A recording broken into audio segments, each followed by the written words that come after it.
제목이 오늘 평생의 은혜가 필요하다라는 제목입니다. 평생의 은혜가 필요하다. 인간의 상태는 어떤지 로마서 8장 26절을 먼저 보도록 하겠습니다. 로마서 8장 26절 함께 같이 합독하겠습니다. 이와 같이 성령도 우리의 연약함을 도우시나니 우리는 마땅히 기도할 바를 알지 못하나 오직 성령이 말할 수 없는 탄식으로 우리를 위하여 친히 간구하시느니라. 아멘. 네, 인간의 상태가 어떻다고 얘기를 합니까? 연약하다라고 얘기를 합니다. 연약하기 때문에 당장 은혜가 필요한 거예요. 지금 우리 삶 안에 하나님의 은혜가 필요합니다. 어떤 연약함이 있을까요? 네, 여기서는 뭐 특별히 마음의 연약함이라고 할 수가 있겠죠. 우리가 다른 사람 지나가는 말 한마디만 해도 우리가 또 이렇게 삐지기도 하고, 기도 조금만 응답 안 되면은 하나님한테 또한 가족한테 우리는 계속 삐지는 상태가 많이 있습니다. 그런데 이 마음이 빨리 회복되는 것은 사실 은혜가 필요하거든요. 마음의 연약함 가운데서 마음이 빨리 회복되기 위해서는 하나님의 은혜가 필요한 것입니다. 어디서 은혜를 받을 수 있을까요? 예배 가운데서 받을 수 있겠죠.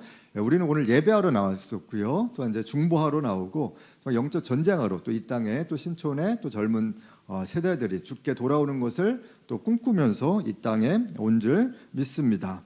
그것뿐만이 아니죠. 여러분에게는 어떤 연약함이 있으신가요? 때로 육신의 연약함이 있을 수도 있습니다. 저는 고3 때까지가 가장 체력이 좋았던 것 같고요. 고3 때부터 계속 하향세였었어요. 그래서 고3 때까지 운동도 되게 잘했던 것 같고, 뭐 100m 11초 막 이렇게 뛰고, 저 잇몸 일으키기 1분에 80 몇 개 하고, 턱걸이도 하고, 제자리 멀리뛰기 3m. 네. 그래서 막 선수하라고 막 이렇게 얘기가 있었지만, 네, 주님의 선수가 되고 있죠 지금. 네. 그래서 몸이 이제 나이 들수록 사실 되게 아파오기도 합니다. 그래서 육신 가운데도 하나님의 은혜가 너무 필요해요. 저도 이렇게 계속 뭐 속이 좀 안 좋은 것 같았는데 오늘 새벽에 갑자기 너무 안 좋더라고요. 그래서 좀 일찍 일어났다가 뭐 이렇게 올 수 있을까 할 정도로 이렇게 되게 힘들었는데 어찌됐든 와서 계속 누워 있다가 또 피를 뽑아 주시니까 또 힘을 내고 또 많은 분들이 기도도 해주셔서 또 이렇게 왔는데, 사실 육신이 또 이렇게 채였는데도 연약한 것이 인간이고 막 어지럽고 막 서 있기도 힘들어서 그러는데 찬양하면서 또 이렇게 힘을 얻고 나오게 됐습니다. 또 다른 연약함은 어떤 것이 있을까요? 네, 뭐 제가 그냥 다 얘기를 하는데 관계라고 할 수가 있겠습니다. 히브리서 12장 15절 관계가 굉장히 연약해요. 관계에 이렇게 정말 탁월한 사람은 없을 거예요. 히브리서 12장 15절에 이렇게 얘기를 합니다. 너희는 하나님의 은혜에 이르지 못하는 자가 없도록 하고, 그러니까 은혜에 이르지 못하게 하는데 쓴뿌리 때문에 그런 거예요. 쓴뿌리가 많아질수록 내 삶 안에 하나님의 은혜를 받아들이는 감정이나 생각이 왜곡되는 거예요. 그래서 내 감정과 생각대로, 하나님의 감정과 생각이 아니라 그렇게 가다 보니까 은혜를 받지 못하게 됩니다. 그래서 괴롭게 해서 많은 사람이 이로 말미암아 더럽게 되지 않게 하며라고 하는데, 많은 사람들의 쓴뿌리 때문에 내 마음 안에 더러움들이 계속 쌓여 있을 수 있다라는 것입니다. 혹시 내가 싫어하는 사람이 내일 또 직장 안에 봐야 된다라면은 하나님이 우리에게 주신 천사라고 생각하시면 돼요. 네, 그래서 힘든 사람을 통해서 우리는 훈련을 받게 되는 거거든요. 그래서 모든 관계 안에서 하나님은 우리를 훈련시켜 주시기를 여전히 원하신다라는 겁니다. 내일 갔는데 이상하게 소화 안 될 것 같은 사람이다. 그러면 천사라고 생각하고 밥을 한 끼 사주시고, 네, 이렇게 오히려 축복까지는 아니어도 기도하면은 어느 순간에 나와 친해지는 그런 것들을, 저도 사역자 이렇게 여의도에 있을 때 목회자들이 사실 제일 안 좋거든요, 관계가. 왜냐면 맨날 보니까. 근데 성도분들은 맨날 안 보잖아요. 그러니까 되게 좋고, 그런데 목회자분들은 맨날 보다 보니까 뭐 10명 있으면 한두 명은 좀 안 좋기도 하거든요. 저도 굉장히 관계 잘하는 편인데 한두 명은 매년 힘들어요. 발령 1년에 한 번씩 나다 보니까 어느 때는 좋았다가 어느 때는 나빴다가 이렇게 좋으신 분이 또 왜 이렇게 안 좋아 보이지? 이럴 때도 항상 있는 것들을 저도 많이 보면서 그랬는데, 하나님이 계속 기도하라는 마음을 주셨거든요. 그래서 기도하니까 되게 또 친해지기도 하고, 관계 안에서 내가 훈련되는 모습을 좀 배우게 됐습니다. 그래서 때로 내 삶 안에 사랑받지 못한 상처들이 있을 수도 있겠고요. 그래서 상처 유형이 두 가지가 있다라고 보통 말씀을 드렸는데, 앱센스, 그래서 뭔가 부재된 거예요. 하나님의 사랑을, 아니면 가족의 사랑을, 이웃의 사랑을 받아야 되는데, 아니면 교회 안에 성도들끼리 사랑을 받아야 되는데 받아야 될 것을 못 받았기 때문에 받는 상처가 A형, 그래서 앱센스이고요. B는 배드입니다. 트라우마라고 하죠. 그래서 내 안에 어떤 충격을 받았다. 그럼 보통 48시간 안에 빨리 상담가나 나를 좀 도와줄 사람을 빨리 찾는 것이 필요하고요. 물론 하나님이시긴 하지만 내 삶 안에 그런 것들이 흔적으로 또 안 좋게 나타날 수 있다라는 것입니다. 그래서 인정받지 못한 상처, 뭔가 내가 계속 사람들을 찾아가는 사람들이 있다라면은 여전히 내가 인정받기를 너무나 원하기 때문에, 내가 때로 교회 봉사도 보이게끔 많이 하는 그런 이유도 내가 인정받으려고 하는 마음이 있거든요. 그러면 위험합니다. 하나님의 그 모든 것을 내려놓으라고 할 때가 반드시 있을 거예요. 내가 계속 인정받지 못하게 그런 상태에서 뭔가 인정받으려고 할 때에 관계가 오히려 깨어질 수가 있습니다. 그래서 거절을 당하게 되죠. 계속해서 내가 뭔가 인정받으려고 사람을 쫓아다니는데 거절감을 받다 보면 이제는 마음이 더 강팍해져서 반항심으로 생기게 돼요. 그래서 분노하고 다른 사람을 향해서 더 강압적으로 하게 되고, 조종을 또 다른 사람을 향해서 이렇게 할 수도 있다라는 것입니다. 또 어떤 연약함이 있는가? 이 성경에서는 8장 26절에서는 우리가 무슨 기도를 해야 될지 모른다라고 말씀을 하고 있어요. 그래서 사실 저도 뭐 1시간 정도 기도하면은 그 안에 한 30분은 다른 생각들을 많이 하거든요. 그냥 뭐 요즘은 많이 안 보는데 예전에 그냥 많이 봤어요. 월화 드라마, 수목 드라마, 주말 드라마, 그 정도 봤는데 지금도 뭐 너무 재밌는 것들이 너무 많이 있잖아요. 그래서 또 스위트홈도 이제 또 봐야 되고 2편 그래야 되는데, 하여튼 넷플릭스를 안 본 지 지금 꽤 오래 되긴 했습니다. 그러나 뭐 연인도 너무 재밌었던 것 같고, 남궁민 형제와 안은진 자매의 그 러브 스토리, 또 청나라 이청아 자매님이 또 나와갖고 이렇게 하는 저만 드라마를 보는군요. 그래서 그 30분 동안에 잡생각 속에서 빠져 있다가 오늘 뭐 먹을까 그러기도 하고, 이렇게 기도하다가 이따 뭐 해야지 그러면서 뭐 갑자기 생각이 오면은 그거 적고, 그렇게 할 때가 있습니다. 그러니까 보니까 뭐 1시간 기도하면은 30분 뭐 제대로 기도할지 저도 잘 모르는 시간들이 너무나 많이 있다라는 겁니다. 근데 기도하자마자 성령께서 나의 기도를 도와주셔서 갑자기 잘 될 때가 있어요. 그건 성령께서 내 기도를 도와주는 거거든요. 우리는 내 스스로 기도를 할 수가 없습니다. 그래서 기도 인도자, 내가 이제 기도를 하면은 가장 탁월하신 기도 인도자가 바로 성령님이세요. 나의 기도를 인도해 주세요. 그래서 어떻게 기도해야 되는지, 갑자기 어떤 사람의 얼굴에 보이면은 예전에 막 그 사람한테 한번 일부러 전화했더니 지금 삶이 너무 힘들다, 이제 이런 일들이 많이 있었었거든요. 그래서 이것은 뭐 저희도 다들 많이 기도하시는 분들이다 보니까 정말 뭐 지금 다 써 있는 것 같아요. 1시간, 2시간, 3시간 뭐 이런 것 같은데 지금 비웃음인가요? 지금 비웃음은 건강에 좋지 않다고 이렇게 누군가 설교할 때 했습니다. 그런데 인간의 편에서만 그런 게 아니라 하나님은 어떤 분이신가, 여기에 우리가 초점을 맞춰야 돼요. 우리는 연약하고 기도할 바를 모르지만 하나님은 우리의 연약함을 아세요. 내 삶 안에 가장 연약함이 무엇인지, 사랑을 받지 못한 게 어떤 것인지, 그래서 하나님은 그 과정 안에 우리를 하나하나 이끌어 가시는 것입니다. 그럴 때 성장하는 거예요. 이것이 인도하심이고 성령의 음성을 듣는 훈련입니다. 음성 듣는다고 해서 막 신비적인 것이 아니라, 지난번에도 목사님 말씀하셨던 것처럼 계속 내 삶 안에 어떤 생각이 나기도 하고, 기도하다 보면 또 다른 나의 생각이 아니라 하나님의 생각이 나타날 때가 있는 것이죠. 그래서 우리의 연약함을 알게 돼요. 그래서 서로의 연약함을 하나님이 보여주세요. 그래서 같이 도와줄 수 있는 리더십이 될 수 있는 것입니다. 또한 우리가 기도할 바를 알려주십니다.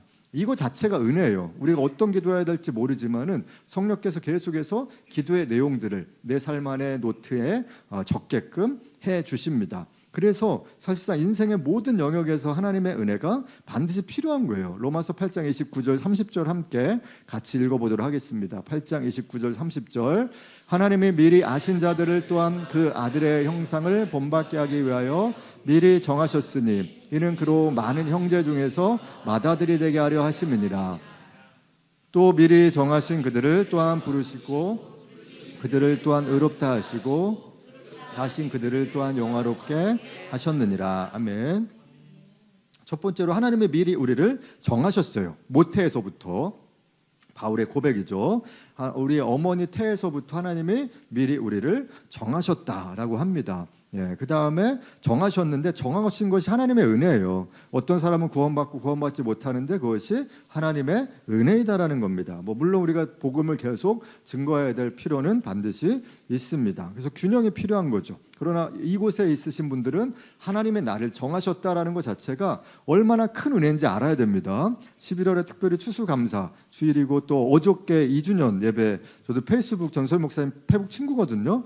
네, 그래서 어제 좋아요 눌러드렸어요. 답글까지 하려고 하다가 네, 또 너무 오버하는 것 같아서 또 네, 그냥 좋아요 눌러드리고 너무 아름다운 모습에 또 많은 성도분들이 함께 예배드리고 되게 기쁜 모습 가운데 또 어제 또 2주년 예배 드리시고 과일도 있고 어린아이들도 있고 그런 모습들이 너무 아름다워 보였습니다. 이 모든 정하신 것이 하나님의 은혜다라는 겁니다. 또 하나님께서 우리를 부르셨습니다. 콜링하신 거죠. 네, 다 하나님이 부르셨어요. 근데 이것도 은혜입니다. 우리 지금 은혜 간 사람이 여기 오늘 오셔서 맨 뒤에 있어요. 오늘 은혜 감사합니다. 네. PPL. 네.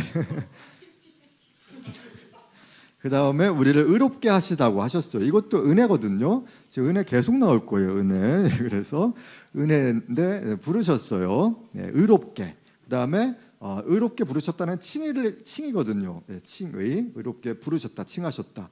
그 다음에 성장하는 단계가 성화입니다. 그 다음에 마지막에 영화예요. 영화는 이 땅에서 우리가 누리지 못하지만 천국에서 예수님의 성품을 닮아가는 영화입니다. 그래서 우리를 영화롭게 하셨다. 이거 자체가 하나님의 은혜로 우리가 평생에 그래서 은혜가 필요한 거예요. 근데 혹시 은혜를 구한 지 얼마나 되셨는지 모르겠어요. 예, 은혜가 너무 필요하거든요. 하나님 계속 은혜를 구하기를 원하세요. 은혜를 구하면 형제가 나타날 수 있어요. 자매랑 결혼할 수 있고 네. 나중에 네.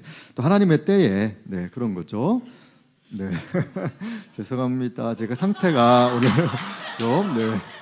그렇습니다. 네. 그래서 구원부터 천국에 갈 때까지 하나님과 동행하는 삶이 은혜거든요. 동행이 중요한 거예요. 임마누엘 하나님 이사야서에서부터 말씀을 하시고 예수님의 이름의 호칭 중에 하나가 임마누엘입니다. 그래서 동행하지 않으면 기독교인의 삶을 누릴 수가 없습니다. 우리는 구원받은 것은 은혜로 또 이후에 신앙생활 하는 것은 내 의지와 노력으로 하려고 해요. 구원받은 것만 은혜로만 살려고 하는 그리스도인들이 천지에 깔려 있습니다. 그러면 여기서부터 헷갈릴 텐데 아무것도 안 해도 되느냐?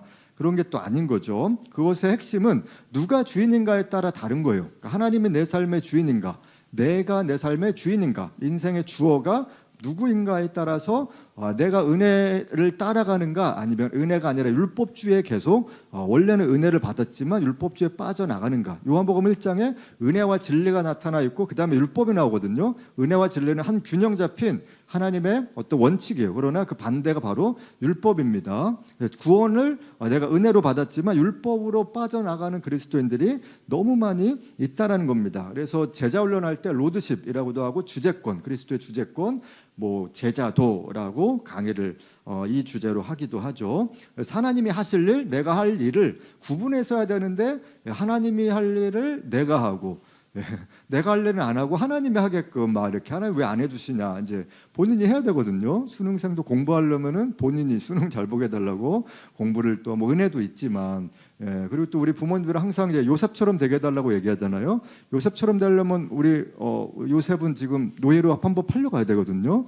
네, 그래야지 또 국무총리가 될 수 있는 거예요. 그리고 감옥에도 한번 갔다가 그래야지 요셉의 삶은 그때 이제 형통하게 되는 또 하나님의 은혜가 되는 것입니다. 그래서 어제 이모여 목사님이 저희 이제 부흥회 또 오셨는데 그 얘기를 하셨거든요. 갑자기 그 사모님이 이제 전도사님인데 가족 예배를 드리면서 우리 아들이 시련과 고난을 받게 해달라고 하면서 울면서 기도했다라고. 왜냐하면 시련과 고난이 없으면 은혜가 없으니까.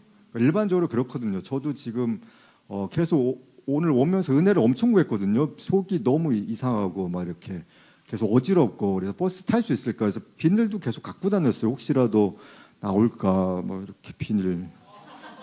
눈물 휴지까지 눈물 날까 봐 이따 휴지도 갖고 왔습니다. 은혜가 필요합니다. 그래서 그러니까 정말 근데 시련과 고난이 있어야지 은혜를 찾지. 너무 삶이 이제 평안이 아니라 편안하면은 은혜를 안 찾거든요. 사람이 일부러 우리 안에 고난과 시련을 보내주시기도 하고, 이것이 또 영적 전쟁이랑도 연결이 돼요. 원수는 계속 은혜 없게 하려고, 하나님을 찾지 못하도록 하다 보니까, 그래서 하나님을 구할수록 보호가 되지만 우리 인간은 연약하기 때문에 몸의 공격도 받기도 하고, 특별히 어디를 공격하냐면 우리의 마음을 공격하거든요. 불안, 초조, 염려, 미래에 대한 불안함이 있는 것이죠. 그래서 처음에는 은혜 받아 선신했지만 나중엔 이렇게 헌신했는데 내가 얻은 게 뭐지라고 생각해요. 뭐긴 뭐예요? 자기가 하고 싶은 것만 하니까 모르는 거죠. 그래서 이게 뭐지라고 많이 생각해. 헌신한 다음에 왜 나는 결혼도 못하고 사업도 잘 안 되고, 뭐 제 얘기예요. 그리고 또 그럴 수 없으니까 몇 분 있긴 하지만, 하여튼 그래서 때로 뭐 왜 다 어려운가, 다 그런가라고 생각을 하기도 하죠.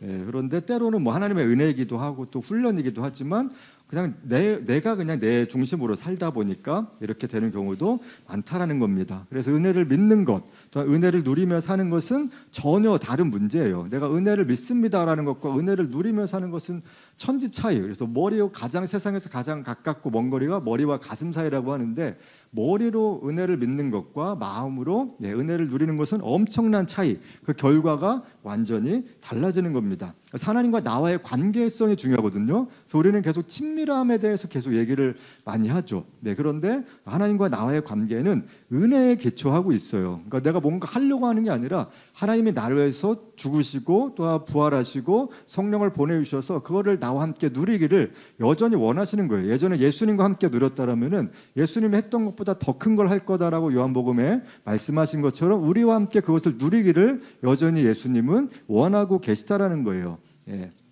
그래서 은혜로 삶의 문제를 이겨낼 수 있어요. 정확하게 말하면 문제가 없어지는 게 아니라 문제에 대한 태도가 달라지는 것입니다. 그래서 이길 수 있는 힘이 생겨요. 버틸 수 있는 힘이 생기는 것입니다. 저도 고난은 좀 많이 받은 것 같거든요. 여기서 얘기하면 다 오늘 눈물바다 될 것 같아서, 또 오늘은 뭐 치유나 이런 쪽이 아니고 그냥 은혜에 대한 말씀을 나누도록 할 텐데, 은혜의 종류는 뭐 이은혜도 있고 김은혜도 있고 박은혜도 있지만, 은혜에 대해서 제일 여기 지금 분위기 너무 좋아요. 은혜에 대해서 제일 많이 듣는 말이 무엇입니까? 은혜에 대해서 설교자는 설교 끝나면 뭐라 그러죠?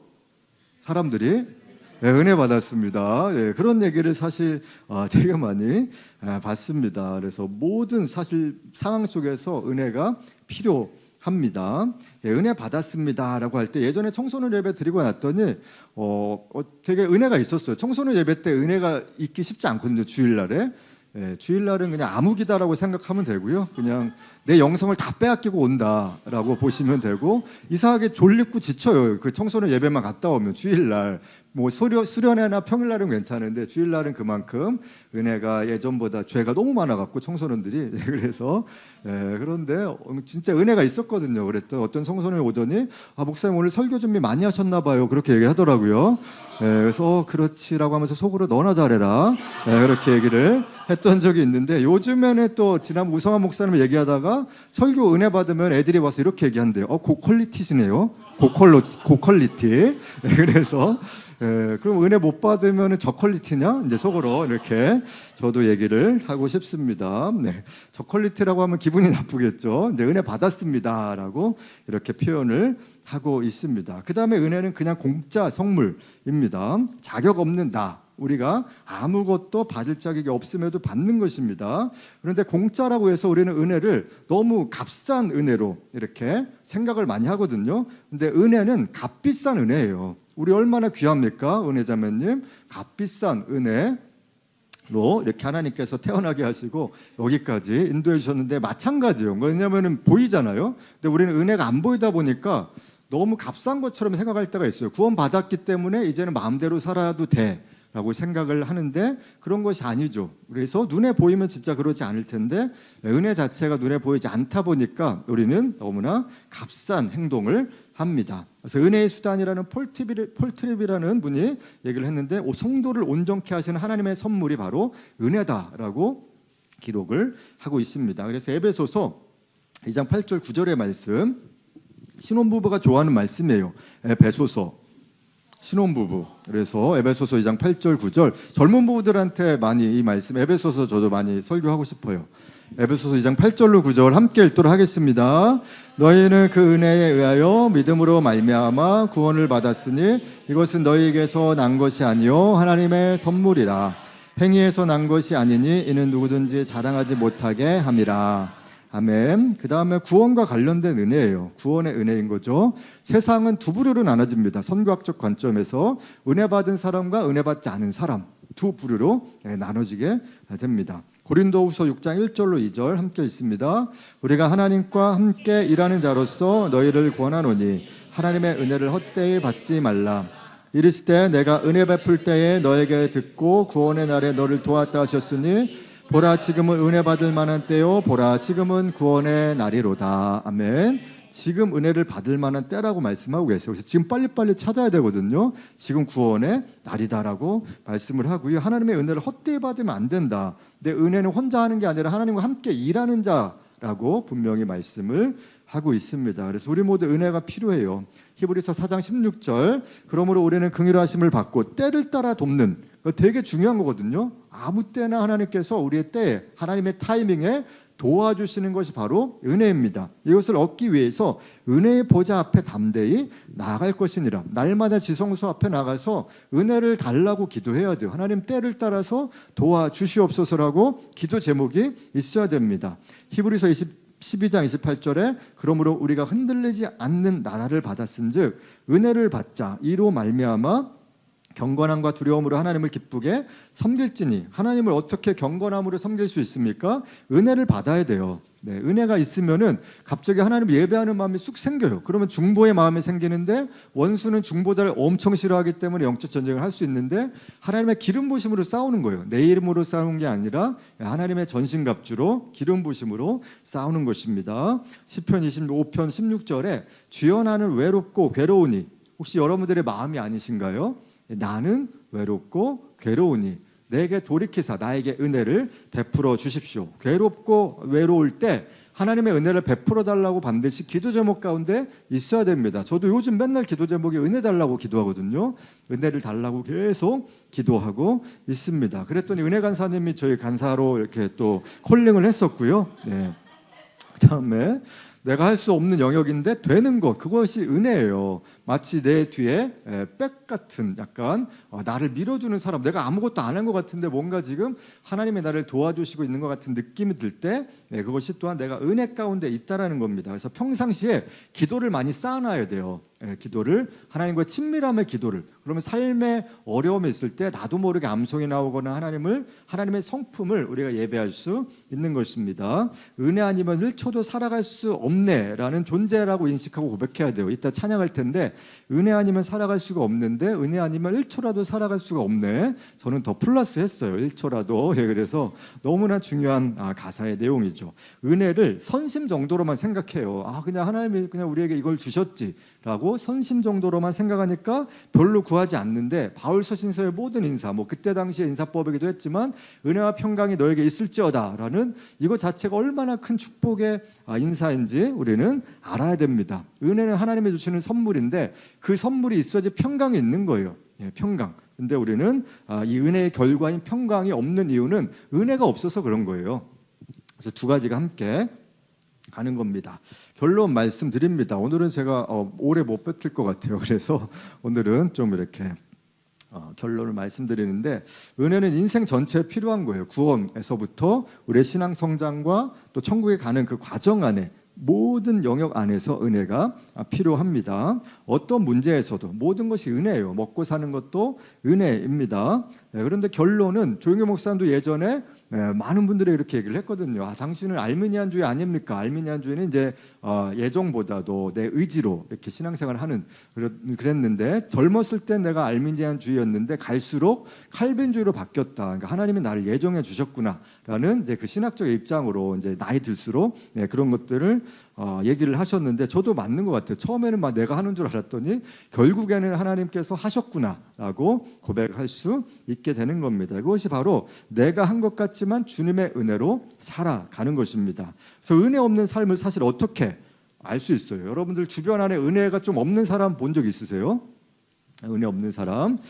저희 또 PPL인데 나눔 플라워, 여의도 CCMM 지하 1층에 나눔 플라워가 있는데 거기서 그때 화분을 주셨는데 이거 얼마 정도 이제 물을 갈아야 되나라고 며칠이라고 얘기는 했는데 그거 안 봐도 그냥 안다고 하더라고요. 나뭇잎에 힘이 없고 이렇게 꽃 이렇게 화초가 옆으로 확 퍼진대요. 물이 없어갖고. 그럼 그때 주면 된다라고 하는 게 이제 눈에 보인다고 했는데 진짜 눈에 보이더라고요. 네, 그래서 이때구나, 이때를 위함이구나라고 하면서 물을 주니까 또 살아나고. 이제 그게 은혜 없는 삶의 특징이거든요. 그러니까 마치 화분의 꽃과 같아요. 시들시들해요. 옆에서 보면 다 느낍니다. 되게 말도 부정적이고 이 사람한테 정말 믿음이 있었나라고 할 정도로 갑자기 믿음이 없어 보이고 마음이 강팍해요. 그러면 반드시 은혜가 필요합니다. 화초는 물을 주면 돼요. 사람은요? 때려야 될까요? 그런 게 아니라 하나님의 은혜를 받으면은 살아납니다. 예배 안에서. 그래서 회중 예배, 그다음에 개인 예배, 경건 생활, 기도와 말씀, 그다음에 삶의 예배 안에서 늘 하나님과 동행할 때 거기서 은혜를 받으면은 살아나게 되는 겁니다. 죽은 교회를 부검하다라는 책을 보니까요, 가장 무서운 것이 교회가 쇠퇴하는데 가장 무서운 것이 천천히 쇠퇴하는 것이라고 해요. 그래서 은혜가 서서히 사라지는 거예요. 죽은 교회를 부검했다라고 이제 그 책에서 되게 유명한 책인데 마치 개구리가 뜨거운 물에 들어갔는데 처음에는 이제 서서히 뜨거워지다 보니까 나중에 죽는지도 모르고 화상 입는지도 모르고 그게 단백질로 바뀌는지도 모르는 개구리의 현상을 우리가 볼 수 있듯이 내 삶 안에서 천천히 은혜가 사라지는 것이 엄청나 위험해요. 근데 현상은 누구나 옆에서 보면 알 수 있거든요. 저도 알 수 있어요. 옆에서 보면은 신앙이 타락하고 시들시들해지는 것은 은혜를 정확하게 모르기 때문입니다. 마음이 강팍해지고 현실도 못 봐요. 볼 줄 아는 통찰을 잃어버립니다. 일반적인 통찰도 하나님이 주시는 통찰이 있거든요. 이미 보이지 않는 영역에서 은혜가 사라졌는데 그것도 못 봅니다. 근데 보이는 영역에서 이미 은혜가 없는 거죠. 저도 이렇게 최근에 한 몇십 년 전 아니면은 몇 년 전, 10년 전, 몇 년 전에 보았던 사람을 다시 보면은 마음이 그냥 보여요. 이 사람이 신앙이 또 떨어졌구나, 아니면은 강팍하구나, 아니면 하나님 안에서 성장하고 있구나. 그 사람은 소수예요. 대부분 다 세상으로 많이 간 사람들을 많이 보게 됩니다. 그냥 보일 수밖에 없습니다. 은혜가 없는 삶은.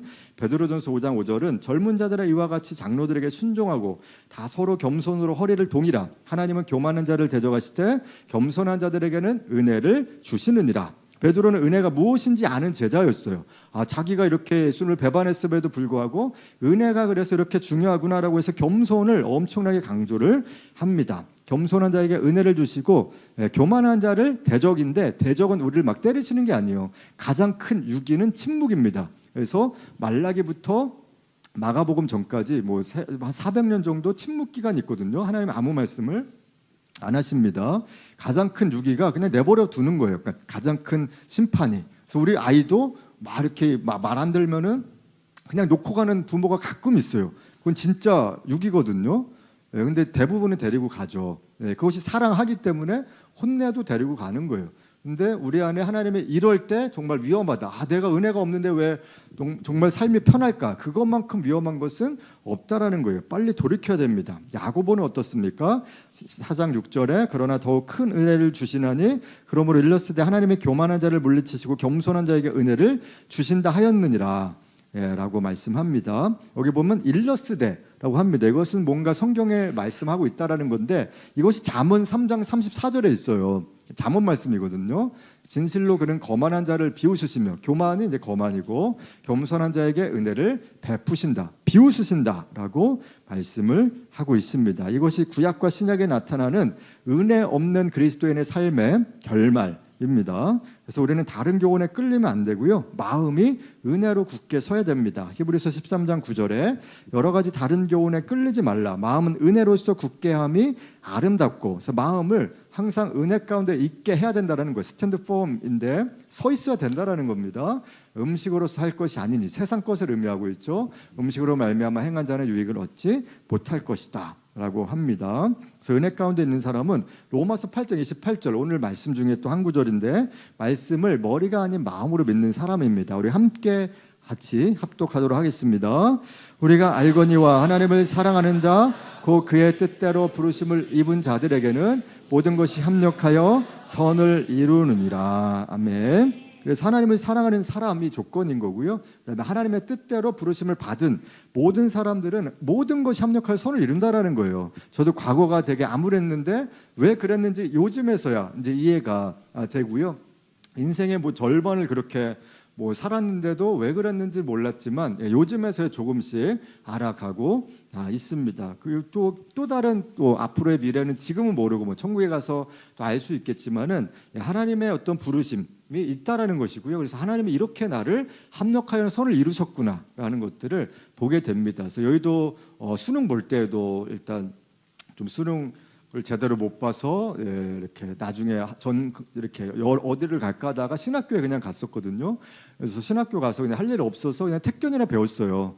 공부하려고 한 게 아니라. 그래서 택견 배우다가 뭐 하루에 4시간씩 택견 배우고 택견 계승회라는 곳에서 송독기 할아버지의 제자의 제자로부터 배웠는데 인간문화재거든요. 그런데 그러다가 또 이제 이렇게 하고 또 여의도 시험도 봤는데 3번째 붙기도 하고 내 인생은 왜 이렇게 항상 느린가 더딘가라는 고민을 또 많이 했었었고요. 계속 느렸어요. 뭔가 제대로 가는 적은 한 번도 없었던 것 같고 느린데 느리고 가는 게 결국에 하나님 앞에서 하나님의 인도하심 가운데 다 이제 빠를 수도 있고 느릴 수도 있지만 저에게는 느린 것이 하나님의 인도하심 중에 하나였었어요. 그래서 계속 실패도 하고 그랬더니 요즘에서야 또 모든 것이 합력하여 또 선을 이루는다라는 것을 요즘에서 이제 마음에서 좀 알고 있습니다. 그래서 예전보다 좀 강해진 것 같고요. 어떤 시련이 와도 예전에 막 이렇게 울 만큼의 마음의 어려움이 있었다면 지금은 또 오고 있구나라고 하기도 하고 하나님을 신뢰하게도 하나님을 찬양하고 그때는 하나님을 원망했지만 지금은 하나님을 예배하게 되는데 이것도 하나님의 은혜예요. 제가 한 것이 아니라 하나님의 은혜입니다. 그래서 오늘 옆에 있는 분들에게 오늘도 은혜입니다라고 한번 고백해 보실까요?